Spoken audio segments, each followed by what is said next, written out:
Now, on this map, no, the big one. The full scale map. Yeah. So on the big map, you can see that the cradle lands of all the Oromo is in a small territory in the area adjoining Guji, Borana, and Arsi. That little circle that I show, that is essentially in the 16th century. We don't know what their movements were like prior to that. But from the 6th century on, it is recorded. That's why we know. Because there's an Ethiopian monk by the name of Bahri who wrote the history of the Oromo, covering 9 Gada periods. Not quite the full cycle, but 9 Gada periods.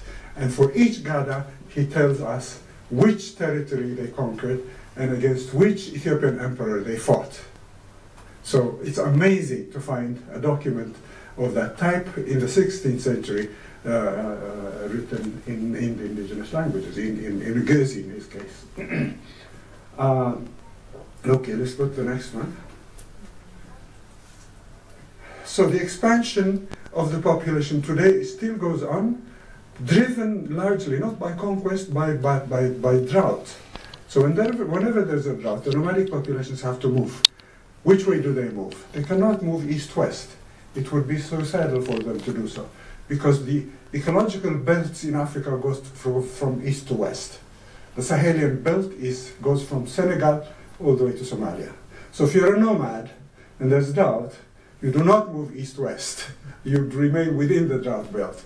So you move in the direction of north or south. 1973 and 1984, both big droughts. I was in Borana, and I watched what the Borana were doing. And they break up the family herd. Half would go north into Ethiopia from Boran, Kenya.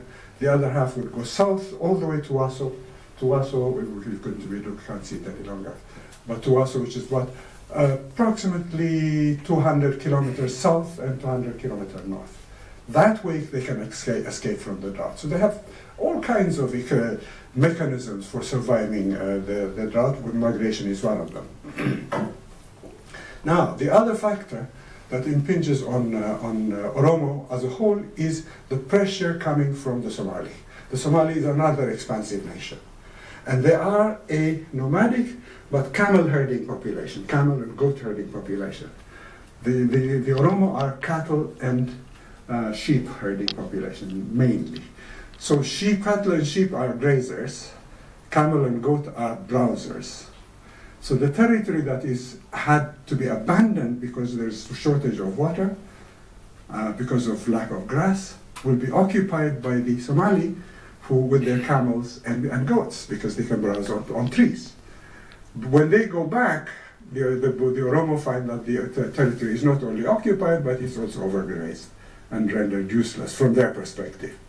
And so there's continual displacement of population, southward, outward, north and south for the Oromo, and westward and southward for the Somali. Both of them are very dynamic populations. Okay, next. Now, why did I study the Oromo? They said that I spent a lifetime studying the Oromo. I'm not Oromo, as you know, most of you know. And I come from the Tigrinya-speaking area of northern Ethiopia and Eritrea. I had to learn the language, as I'm still learning it actually. And also, I decided to do the kind of research that British social anthropologists recommend, namely Malinowski, the great anthropologist, who found himself imprisoned in an island and decided to use the time to do research, but of a very intensive kind, total immersion, and completely cut off from his kind. He says it is essential to cut yourself off from your kind if you're going to do serious research, because if not, you carry all your prejudices with you. So you have to clean yourself of all your prejudices before you can do serious anthropological research. So what I tried to do was try and get an insider view of Oromo society by moving into the Olla Arbora. Olla Arbora means the village where the Gada leaders live. 6 Gada leaders elected for a period of 8 years and rule over the territory for that period of time. So I was guest of the Abagada, protected by him, had nothing to fear for my life, as the Nyapa must, the strangers who wander into Oromo territory without the permission of the Abagada may fear for their lives, but I had nothing to fear because the Abagada protected me. So I lived within the Old Arbora, and next slide, and did research of the type that Malinowski recommends. And he says, study only living institutions, not dead institutions or dying institutions. If you're going to study dying institutions, you have to change the scope of your study.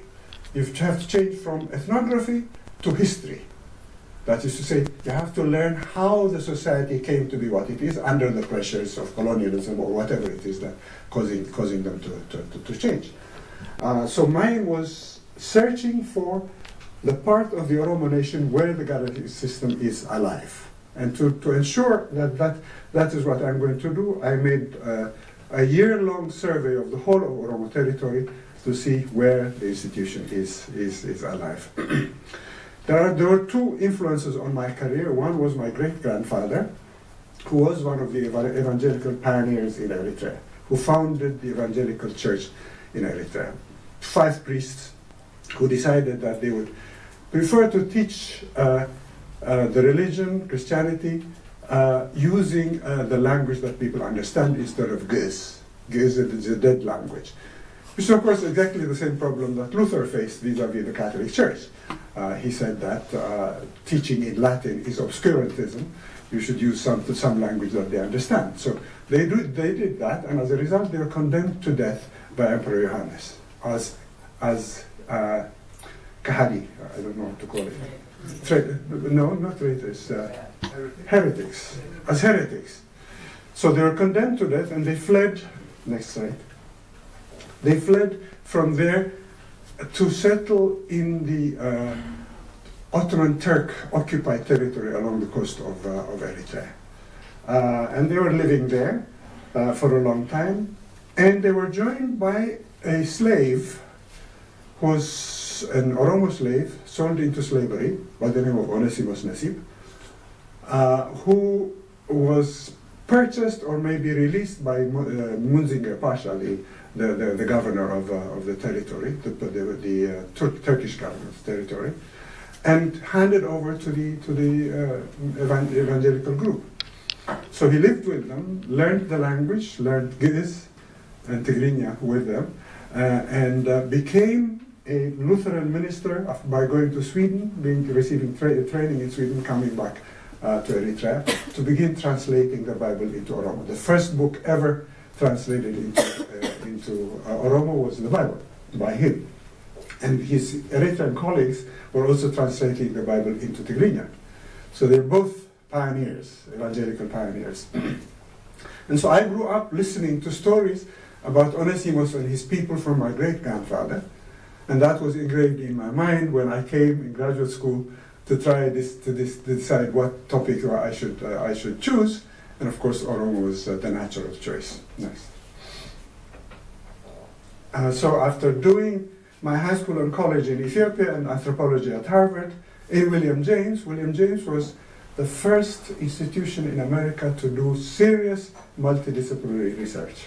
It was the building was designed to bring all the social sciences together. That's where I got my training. And as a result, my book was subtitled 3 Approaches to the Study of African Society, multidisciplinary and utilizing the intellectual traditions of 3 different societies, namely British anthropology, and French anthropology, structuralism, and then American anthropology, which is diverse but predominantly empirical anthropology. So I used all 3 techniques, but I also say at the end of the book, the chapter that everybody should read, definitely, is the chapter titled An Essay in Protest Anthropology. And that is where I say, all right, I've now behaved like an anthropologist, like all the other anthropologists that I know, and now I'm going to start rethinking everything as an African. What perspective should we bring to the field when we as Africans investigate our institutions? Should be different, shouldn't it? And it is different, it's fundamentally different. To begin with, our perspective is positive. The perspective that other anthropologists bring is not necessarily positive. Sometimes it isn't, sometimes it isn't. And when it isn't, it is devastating. It becomes a disempowering experience to read their books. And so the people who did that was Ike Haberland in Frankfurt and Paul Baxter in Manchester. Both of them say basically that the Oromo are not good enough to have developed their own institutions.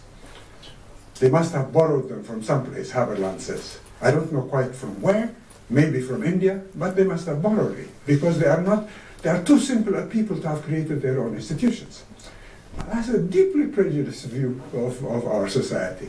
And it's a disempowering experience to read that book. Likewise with Paul Baxter. Paul Baxter is an Englishman, and he is a member of the settler colony in Kenya. Essentially, he thinks like them. He's an anthropologist who has not cut himself off from his background. He's still wedded to it. He thinks along the lines that would be recommended by the colonialists. What did he say about the Gara institution? The Gara institution is a vacuous institution that has no significance, practical significance of any kind. It has no power, no authority, no legislative power, no conflict resolution authority, nothing whatsoever. So what do? They do rituals, he says. It's a ritual institution. The Olarbora, the place where the Abagade lives, is described as a ritual village. Now, if he thinks ritual is so important, presumably he would study ritual, wouldn't he? No, he doesn't. He uses ritual as a kind of a wastebasket of things that he does not want to study. So in a sense, what has he done? He has trashed the culture. He has told us that the culture is not worth studying. So why on earth is he studying the culture? Why doesn't he go to some other society and study something that he likes? He dislikes Oromo so much that he describes the warriors, the Oromo warriors, as bloodthirsty. Bloodthirsty. Now, that's not the language of ethnography. That's not the language of science. That's the language of people who hate what they are doing, who hate the people that they're studying. Okay? So, go back to the previous slide. Full screen.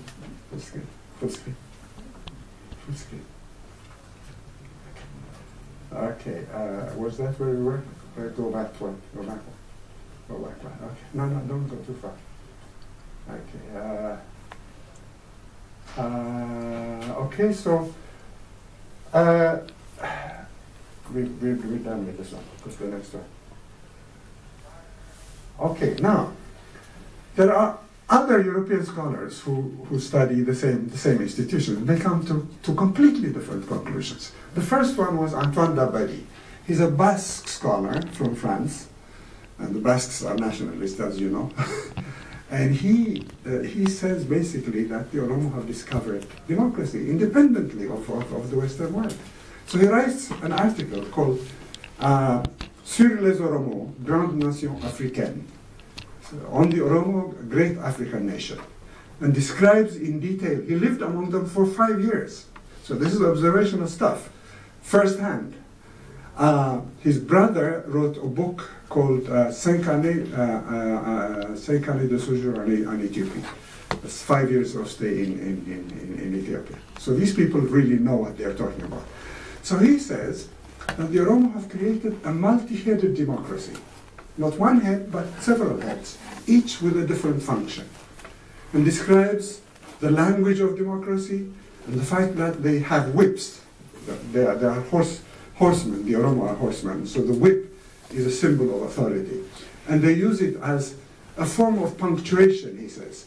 As they are giving their orations, they do a crack with the whip as a way of emphasizing a point that they're making. So it gives a very vivid discussion of what it is to be, to participate in Oromo democracy.